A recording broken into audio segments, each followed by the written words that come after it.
દક્ષિણ ગુજરાતમાં orange alert, ક્યાંક હળવા તો ક્યાંક ભારે વરસાદની હવામાન વિભાગે આગાહી કરી છે। રાજ્યના હવામાન વિભાગ દ્વારા અઠવાડિયામાં વરસાદી માહોલ કેવો રહેશે તેને લઈને આગાહી કરવામાં આવી છે। રાજ્યમાં ગત વર્ષની સરખામણીએ નબળી શરૂઆત થઈ રહી છે। આ વર્ષે અત્યાર સુધીમાં 8 ઇંચ સાથે સિઝનનો સરેરાશ 23% વરસાદ વરસ્યો છે।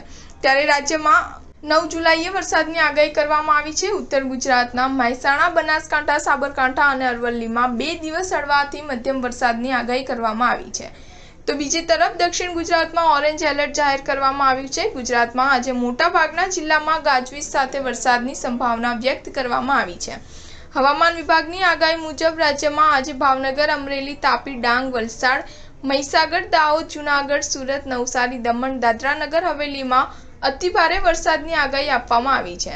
આ ઉપરાંત અમદાવાદ, ગાંધીનગર, રાજકોટમાં પણ યલો એલર્ટ આપવામાં આવી રહ્યું છે।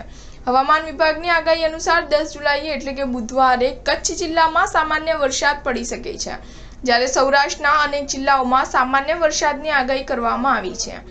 ત્યારે 11 જુલાઈએ વાદળછાયું વાતાવરણ યથાવત રહેશે। વડોદરા, છોટાઉદેપુર, ભરૂચ, નર્મદા, સુરત, તાપી, નવસારી, વલસાડ, દમણ અને દાદરા નગર હવેલીમાં હળવાથી મધ્યમ વરસાદની આગાહી કરવામાં આવી છે। સ્ટાર ન્યૂઝ 7 હંમેશા સચ્ચાઈની સાથે।